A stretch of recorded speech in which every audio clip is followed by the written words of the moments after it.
only taken a few weeks for the new Prime Minister, Scott Morrison, to show not once, not twice, but repeatedly that he doesn't care about the well-being or welfare of lesbian, gay, bisexual, transgender or intersex Australians. Since becoming Prime Minister, Scott Morrison has stated that he wants to govern for all Australians. He's told us that he's on our side. But sadly, that doesn't seem to include LGBTIQ Australians. There have been several opportunities for the Prime Minister to stand in solidarity with LGBTIQ people, but instead he has supported the attacks on our communities and on LGBTIQ people, particularly young people. I mean, let's start with his reaction to an article that was in the Daily Telegraph. It was a fear-mongering article about a program that exists to support young trans and gender-diverse kids. I mean, but typically of the telly, it ignored the facts in favour of clickbait. It was, frankly, a load of hogwash. The article quoted an unqualified so-called gender expert with links to the Australian Christian lobby and who had been an office-bearer of Fred Niles' Christian Democratic Party. And this so-called expert was happy enough to label support for trans kids as dangerous, but failed to mention the existing guidelines that exist that outline appropriate care for trans kids. And these guidelines are extensive, and they outline that all treatment provided has to be in the best interests and is in the best interests of the child. It's proportional. It's administered with consent and ongoing support. And this treatment is given to a tiny proportion of children, all of whom are trans and gender diverse. And this support for trans kids often saves lives. This unqualified expert quoted in the Daily Telly insinuated that providing support to transgender kids is harmful and dangerous, but the reality is not providing support is very harmful and very dangerous. This article was widely condemned, as it should have been. Yet our newly appointed Prime Minister decided to share the article on Facebook with the words, "We do not need gender whisperers in our schools. Let kids be kids." Unbelievable. First, memo to the Prime Minister.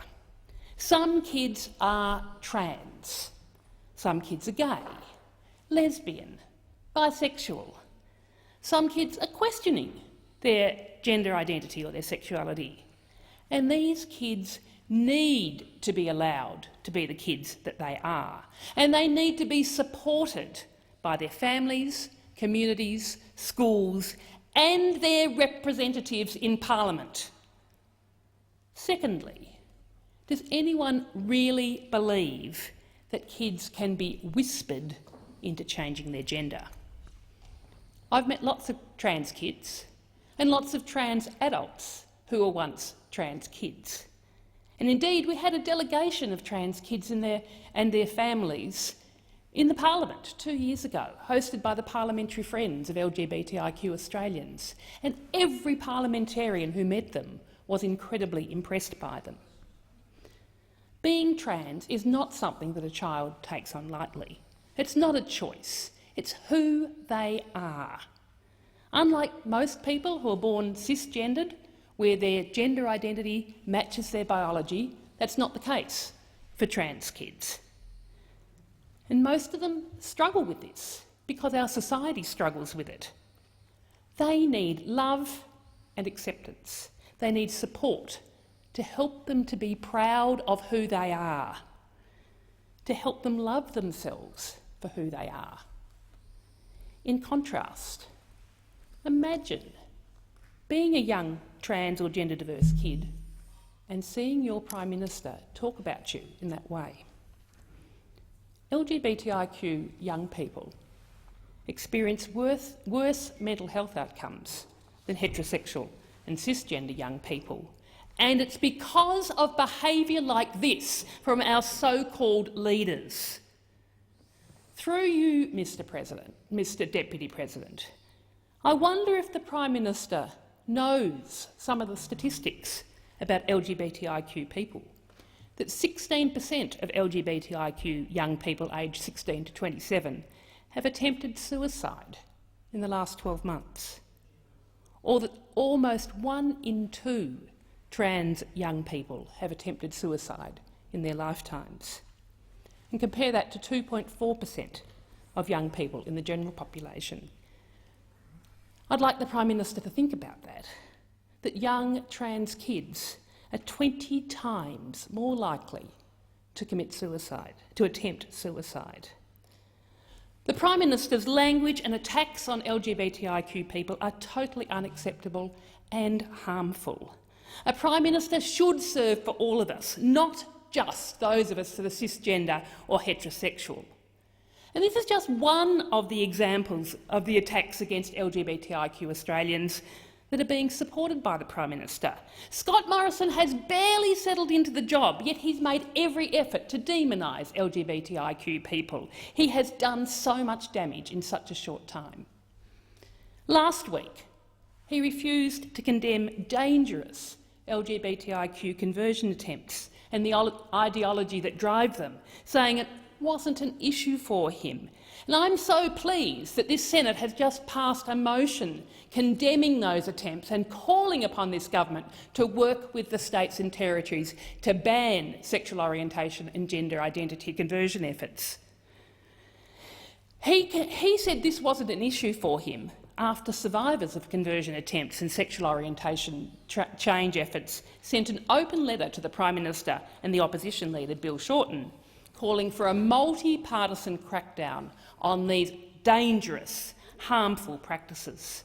And it's important to note that attempts to change gender identity and sexual orientation are widely condemned. In 2015, there was a report from the Office of the United Nations High Commissioner for Human Rights, which included so-called conversion therapy in its list of practices categorised as torture and ill treatment.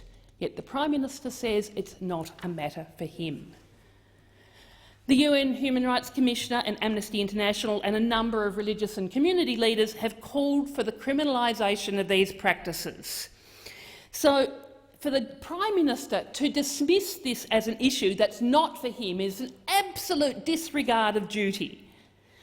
The survivors' statement that was presented to the Prime Minister draws attention to the fact that these practices are still occurring here today in Australia.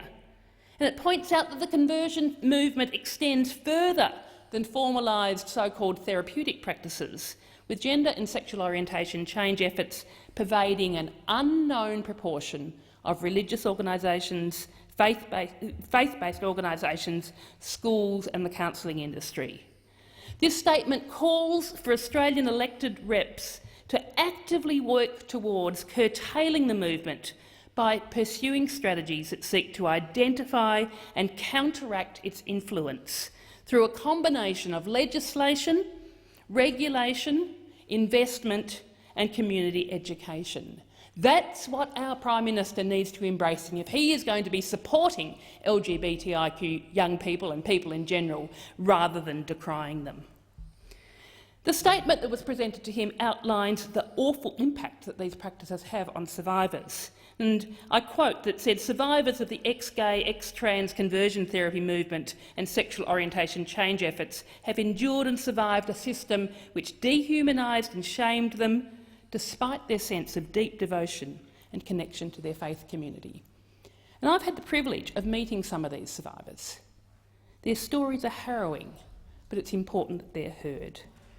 All LGBTIQ people should be able to practice faith without pressure to change or to suppress their gender identity or their sexual orientation. There's so much that can be done, that should be done, to ensure that LGBTIQ people are all equal, safe, supported and thriving. And if the PM needs some ideas about where to start, he can just give me a call. All Australians need to feel that the Prime Minister of this country has their back. Thank you. Thank you, Senator Rice. Senator Fawcett.